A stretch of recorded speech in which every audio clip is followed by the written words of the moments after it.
Freelancer ou equipe fixa? Qual a melhor estratégia para o seu negócio digital? Senhoras e senhores, espero que vocês estejam bem, sejam muitíssimo bem-vindos.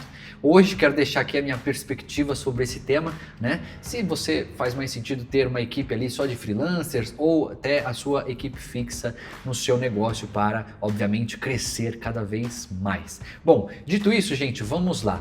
Eu quero dar um contexto para vocês através de uma história que eu escutei há pouquíssimo tempo. É rápido, mas vale muito a pena. Eu vou para Brasília algumas vezes no ano e vou para alguns masterminds que eu participo, né? E conversando com um infoprodutor lá, cara bacana já do mercado, fatura ali mais ou menos seus 10 milhões por ano para mais, né? E ele estava me falando de uma situação que aconteceu com ele, né? Ele falou assim, olha Marcos, em 2022 eu contratei uma pessoa para o meu time que foi da seguinte forma, né? Tinha um camarada ali, ele era praticamente um amigo meu, né? E ele estava passando por situações mais complicadas na vida dele pessoal. E a forma onde eu consegui, ele estava buscando trabalho, né? Não estava conseguindo. E a forma que eu consegui ajudar ele foi propondo que ele trabalhasse para mim, né? Na minha empresa, né? Porque existia uma demanda lá, aquela demanda era simples, ele conseguiria atender. Então assim foi feito, né? Eu contratei ele de uma forma pontual, né? Para trabalhar e as coisas começaram a acontecer, começou a dar certo. Ele começou a entregar, ele tinha uma boa entrega, agilidade e etc. Só que algumas coisas eu fui precisando mais do que uma vez. E ali ele foi ficando. Então ele ficou um mês, ele ficou 2 meses, ele começou a cuidar de outras coisas para mim que eu fui gostando e as coisas foram funcionando, né? E até aí, cara, eu não vi problema nenhum. Ele estava trabalhando, eu precisava, eu pagava ele com uma boa remuneração. Até que um certo dia, as coisas acontecendo, né? Ele já com cada vez mais demandas, eu dei um feedback para ele porque uma entrega não foi tão condizente com o que a gente precisava, né? E acabou ali passando pelo cliente, não foi uma coisa boa. Então eu acabei dando um feedback para ele que não foi tão positivo. E depois desse feedback, no dia seguinte ele não veio trabalhar. Então eu falei, poxa, acho que não tem nada a ver, né? Vou ligar para ele. E eu liguei para ele lá, né? E ele falou que, ele estava passando mal, não estava conseguindo ir hoje e pediu desculpa e falou que não ia, né? Eu falei, não, tudo bem, acontece, né? E por aí foi. No dia seguinte, ele também não foi trabalhar, né? Ele também não apareceu lá no escritório. E aí eu liguei para ele de novo, falei, e aí, o que aconteceu, tal? Você vai vir, você não vai? Aí ele falou assim, olha, eu não tô mais afim, né? Acho que não já deu pra gente aí o nosso combinado e tal. Me paga o que você me deve, né?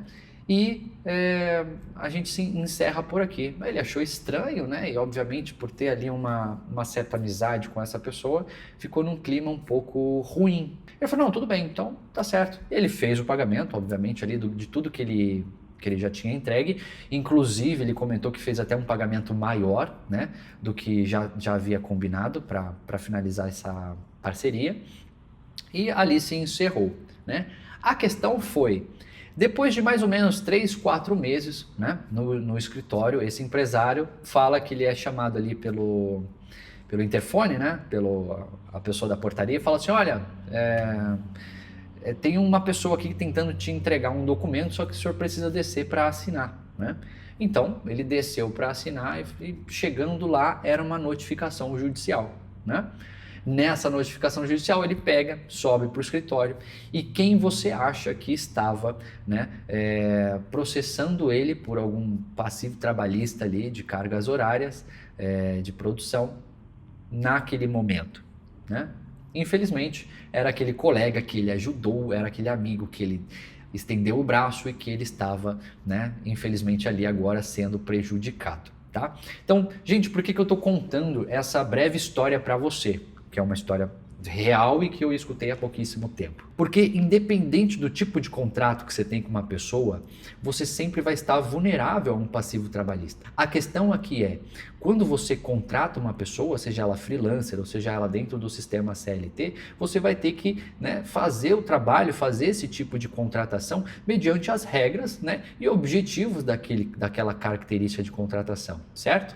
Então, para dar um contexto no nosso vídeo foi isso, e eu quero trazer o quê? Primeiro, contratação de um freelancer. O que é um freelancer? O freelancer nada mais é do que um profissional de uma área em específico, né, que ele faz entregas de forma pontual e com a intenção de que seja, né, bom e com uma velocidade ótima, né? Então, por que é bom um freelancer? Porque às vezes você precisa de uma atividade realmente que você não tem essa função dentro da tua empresa, né? E você pode contratar uma empresa, mas a empresa vai ser um pouco mais burocrática, vai demorar um pouquinho mais. Às vezes você acha um freelancer que foi por indicação, que o cara é bom, que o cara entrega com velocidade. É disso que você precisa e você coloca para o jogo. Perfeito, isso é muito bom e tem que ser utilizado. Tem ótimos profissionais no mercado que podem nos ajudar nesses momentos mais de correria. Qual que é o ponto aqui? O ponto é, a partir do momento que você contrata uma pessoa, primeiro, você precisa ter um contrato. Independente se é freelancer, se não é. Hoje em dia, os freelancers estão bem ativos, né? Então, por eles estarem já no movimento do mercado digital, atenderem muitas empresas, etc., eles mesmos já têm um modelo de contrato pronto que você pode solicitar, fazer a assinatura rápida para que aquele combinado entre vocês aconteça de uma forma mais assertiva. Mas qual que é a questão que acontece com muitos empresários e infoprodutores? Às vezes, o infoprodutor, não você, né? Tem aquela demanda e aquela demanda ela não é tão pontual assim. Ela é uma demanda que acontece mais de uma vez, acontece 1, 2, 3 vezes. Você até pode contratar ele quantas vezes você quiser. A questão é como você faz esse combinado com ele e como ele está ativo dentro da tua operação. Então, às vezes a pessoa contrata ele para fazer uma entrega pontual, só que ele começa a ficar por ali. Ele começa a ter uma regularidade nas entregas, ele começa a ter até mesmo uma rotina de entrega e responsabilidade sobre a sua operação. Neste momento se descaracteriza a forma como você contratou ele, que no caso era como um objetivo de freelancer. E aí que esse ponto fica de extremamente, essa questão, né, essa característica acaba deixando você muito vulnerável a um erro futuro, a um problema futuro, como por exemplo nessa história que eu te contei, certo? Ah, Marcos, mas eu não estou na fase ainda de contratar pessoas fixas porque eu não tenho receita ou a minha empresa ainda não está nessa fase e tal. Calma, tudo bem, né? O que você precisa entender é que tudo é momento, tudo é questão de contexto. Se a sua empresa não está no momento de ter uma equipe fixa, beleza, né? Você vai encontrar as formas ali, mas você tem que respeitar as características dessa contratação. Agora, falando de equipe fixa, eu quero que você faça um breve raciocínio, independente do seu tamanho. Cara, tamanho, eu digo, tamanho de empresa. Me fala uma empresa que você conhece, que é grande, que está no mercado há muito tempo, né? Que ela cresceu com freelancer. Não tem, né? Me fala uma empresa que ela cresceu 100 pessoas. Não tem.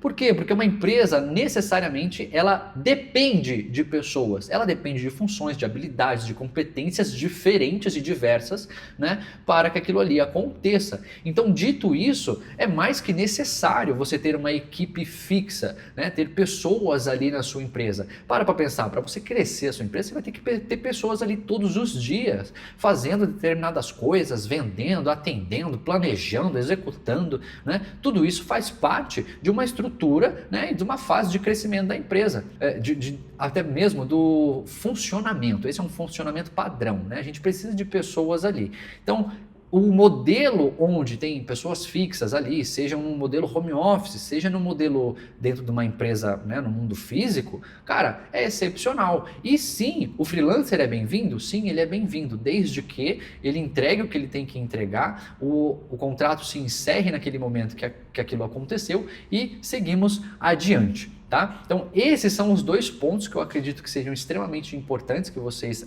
sempre avaliem na questão de contratação. Pô, freelancer é bom? Cara, é ótimo, mas respeite o modelo de contratação. Pô, o modelo CLT, uma equipe fixa é bom? Cara, é não só bom como necessário para você crescer. Então, encontre o momento ali que você vai precisar fazer isso, mas saiba, se você não está nessa fase, você vai chegar nela. E se você chegar nela, pô, aceite, né?